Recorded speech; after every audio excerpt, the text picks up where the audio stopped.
বাংলাদেশীৰ দোকানটো খোলে আৰু খুলি পেলাই যে সংখ্যালঘু ৰাইজক অন্যায় অত্যাচাৰ কৰে চিৰদিনৰ কাৰণে বাংলাদেশীৰ দোকানটো শাটাৰ ডাউন কৰি দিবৰ কাৰণে আমি এই আন্দোলনৰ কাৰ্যসূচী গ্ৰহণ কৰিছোঁ। আমাৰ স্পষ্ট বাৰ্তা ৭১ৰ পিছত যিসকল হিন্দু হওক মুছলমান হওক অসমত আছে তাক আইনী প্ৰক্ৰিয়াৰে বহিষ্কাৰ কৰিব লাগিব। ৭১ৰ আগত যিসকলক চিটিজেনশ্বিপ এক্টৰ আণ্ডাৰত তেওঁলোকে প্ৰটেক্টেড, যিসকলৰ এনআৰচিত নাম আহিছে, যিসকলৰ এনআৰচিত নাম অহা নাই আবেদন কৰিব, যিসকলৰ ৰিজেকশ্যন শ্লিপ পোৱা নাই, যিসকলৰ কেছ চলি আছে, যিসকলৰ হাইকোৰ্ট সুপ্ৰিম কোৰ্ট কেছ চলি আছে, তেওঁলোকক স্পষ্ট বাৰ্তা দিয়া হৈছে তেওঁলোকক হাত দিব নোৱাৰে যদি অসম চৰকাৰে হাত দিব নোৱাৰে।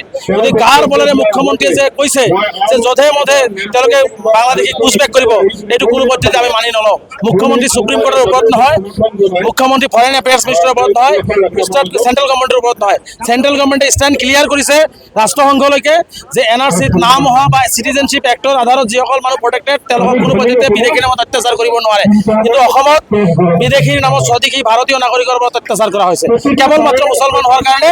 আৰু বিজেপিয়ে অস্থিৰ পৰিৱেশ সৃষ্টি হৈছে, ৰাজনৈতিক ক্ষমতা আগত আকৌ পুনৰ ঘূৰাই পাবৰ কাৰণে মুখ্যমন্ত্ৰীৰ ভয় শংকা হৈছে তেওঁ আহিবনে নাই এইবোৰ কৰি এই বাংলাদেশীৰ নাটকটো আকৌ আৰম্ভ কৰিছে। গতিকে এই বাংলাদেশীৰ নাটক আমি চলিবলৈ নিদিওঁ। আমাৰ স্পষ্ট কথা ৭১ৰ আগৰ মানুহখিনি খেলাত হাত দিব নোৱাৰিব আৰু ৭১ৰ পিছৰ মানুহখিনি যাব লাগিব। আৰু এনআৰচিত যিসকল মানুহৰ নাম আহিছে তেওঁলোকৰ নেশ্যনেল আইডেণ্টি কাৰ্ড দিব লাগে, যিসকলৰ নাম অহা নাই ইমিডিয়েট ৰিজেকশ্যন শ্লিপ দি তেওঁলোকৰ আইনী সহায়খিনি তেওঁলোকক দিব লাগে।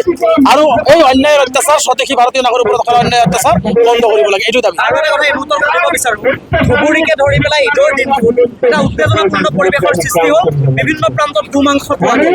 আচলতে কাহিনীটোনো কি? চাওক, প্ৰথম কথা হৈছে মই হিন্দু হওক মুছলমান হওক আমি সকলোৱে অসমীয়া জাতি হিচাপে আছোঁ, আমি সকলোৱে সমিল মিলাই থাকিব লাগিব। মই অসমবাসী ৰাইজক যিয়ে নহওক তেনেকুৱা যি কাম যিবিলাকে কৰি আছে তেওঁলোকক দুষ্কৃতিকাৰী হিচাপে ধৰাব, তাৰ কোনো জাত পাত ধৰ্ম নাই। এইবিলাক সমাজৰ এটা মানে বেয়া মানুহ হয়, বেয়া এলিমেণ্টছ হয়।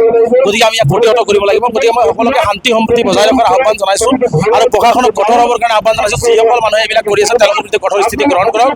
আৰু আমি আশা কৰিম যে গো মাংসই হওক আন কিবা মাংসই হওক মন্দিৰ মছজিদৰ সন্মুখত কোনোবাই যে পেলাই আছে এইটো লৈ এটা উচ্চ স্তৰীয় তদন্ত ঘোষণা মুখ্যমন্ত্ৰীয়ে কৰক। আৰু এনেকুৱা ধৰণৰ ঘটনা অসমত হ'ব নালাগে। মই ভাবোঁ হিন্দু মুছলমান নহয়, আমি অসমীয়া জাতি হিচাপে এনেকুৱা ধৰণৰ ঘটনাক নিন্দা কৰিব লাগে আৰু প্ৰতিহত কৰিব লাগে, যাতে বেয়া এলিমেণ্টছবোৰে আমাৰ মাজত সংঘাত সৃষ্টি কৰিব নোৱাৰে।